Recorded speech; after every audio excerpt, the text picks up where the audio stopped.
চারিদিকে তখন স্বাধীনতা উৎসব শুরু হয়েছে, কিন্তু নদিয়াবাসী থমকে গিয়েছিল। অল ইন্ডিয়া রেডিওর শুধুমাত্র একটি ঘোষণাতে নদিয়ার মানুষ দিকবেদিক হয়ে গিয়েছিল। স্বাভাবিকভাবেই 15 আগস্ট ভারতের স্বাধীনতা লাভে নদিয়াবাসীকে বুকে চাপা কান্না নিয়ে বিমর্ষে কাটাতে হয়েছে।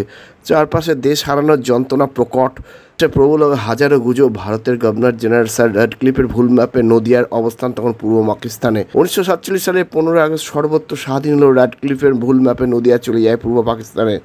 ব্যাপকভাবে দেখা যায় বিশৃঙ্খলা। প্রায় 3 দিন পর 17 আগস্ট বিকেলে ঘোষণা করা হয় কৃষ্ণনগর রানাঘাট ভারতের অন্তর্ভুক্তির কথা। সেই সমস্ত স্থানে 18 আগস্ট মহাসমারোহে উদযাপিত হয় স্বাধীনতা দিবস। আজও সেই স্মৃতি বয়ে চলে। প্রায় 3 দিন পর স্বাধীনতা পাওয়া ওই সমস্ত এলাকার মানুষজনরা। সে সময় মহারানী জ্যোতির্ময়ী দেবী, কংগ্রেস নেতা তারকদাস বন্দ্যোপাধ্যায়, সরজিৎ বন্দ্যোপাধ্যায়, লক্ষ্মীকান্ত মৈত্র সহ বিশিষ্ট ব্যক্তিরা নদিয়াকে ভারতে অন্তর্ভুক্ত করার জোরালো দাবি তুলেছিলেন। ব্রিটিশ ভাইসরয় লর্ড মাউন্টব্যাটেনকে বোঝানো হয় নদিয়া পাকিস্তানে চলে যেতে পারে না। গোটা বিষয়টি ভাইসরয় বুঝতে পারেন। সেই মতো বাউন্ডারি কমিশনের চেয়ারম্যানের কাছে জোর নির্দেশ যায়। গোটা বিষয়টি করতে 2.5 দিন সময় গড়িয়ে যায়। শেষে সংগ্রামের তৎপরতায় মানচিত্রে বদল ঘটে যায়। পশ্চাৎপটায় র্যাডক্লিফ লাইন 1947 সালে 17 আগস্ট দুপুরে সমগ্র নদিয়া অন্তর্ভুক্তি হয় ভারতের। এই সম্পর্কে যাবতীয় জটিলতা এদেশের কলকাতা থেকে দিল্লি বিভিন্ন প্রান্তের প্রশাসনিক স্তরে দীর্ঘ টালবাহানার পর অবশেষে 17 আগস্ট বিকেলে নতুন বিজ্ঞপ্তি জারি হয়। রেডিওয় মধ্যরাতে নদিয়ার ভারতভুক্তির কথা ঘোষণা করায় পরের দিন সকালে রাজবাড়িতে স্বাধীন ভারতের পতাকা তোলায়। সে সময় সারা রাজবাড়ি আলোয় ভরে উঠেছিল, বেজেছিল বাজনা। 18 আগস্ট নদিয়া জেলার কৃষ্ণনগর লাইব্রেরি রাজবাড়ি সহ একাধিক স্থানে স্বাধীনতা দিবসের পতাকা উত্তোলন করায়। তারপরে মর্যাদার সঙ্গে এই দিনটি নদিয়ায় উদযাপিত হয়। কৃষ্ণনগরকে নেতাজি ব্রিগেড দিনটি যথাযথ মর্যাদার সঙ্গে পালন করে। এই দিন কৃষ্ণনগর পোস্ট অফিস মোড়ে তারা মিছিল করে আসে, পতাকাও তোলায়। আমরা এ নিয়ে কথা বলেছিলাম নেতাজি ব্রিগেডের কর্তা অশিস শাহর সঙ্গে। তার বক্তব্য শোনাবো। আর এ নিয়ে আজকাল আগামী বিশেষ প্রতিবেদন। 18 আগস্ট নদিয়ায় ভারতভুক্তি উদযাপন করল নেতাজি।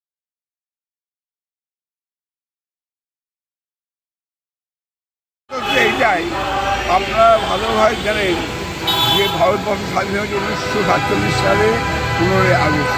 ভারতবর্ষ তখন কিন্তু কৃষ্ণনগর দোদুল্যমান অবস্থায় ছিল। কেউ নানা রকম লোকে নানা রকম কথা বলছে।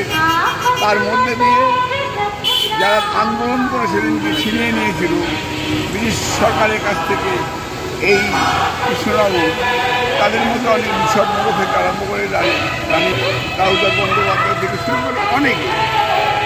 তো তাদের উদ্দেশ্য ছিল যে করেই হোক কৃষ্ণনগরটাকে রক্ষা করতে হবে। কৃষ্ণনগরটা কখনোই পাকিস্তানের মধ্যে নিতে দেবো না। সেই জন্যে সেই ঘটনার পরিপ্রেক্ষিতে লড়াই হয়েছিল এবং সেই লড়াইয়ে আজ গতকাল অর্থাৎ 14 তারিখে ডিক্লেয়ার হয়ে গেল যে না, কৃষ্ণনগর, রানাঘাট এবং আমাদের করিমপুর থেকে আরম্ভ করে যেগুলো আছে সেগুলো সব আমাদের কৃষ্ণনগরের মধ্যেই থাকবে। 90 সাল থেকে শুরু করেছে নেতাজি ব্রিগেড, আজ পর্যন্ত চালিয়ে যাচ্ছে। আর আনন্দের ব্যাপার এই যে তখনকার দিনে যারা পতাকা তুলেছিল পাবলিক লাইব্রেরিতে মৌলভী সাহেব, সেদিনকে আমরা বলেছিলাম যে একটা যুগান্তকারী ব্যাপার। গোটা ভারতবর্ষ নদীবিহীন কাজ হয়ে গেছে এই কৃষ্ণনগরটা ঢুকানোর জন্য। কৃষ্ণনগরে না ঢুকতো তাহলে কৃষ্ণনগরের সংস্কৃতি, নবদ্বীপের সংস্কৃতি এগুলো ধ্বংস করতে।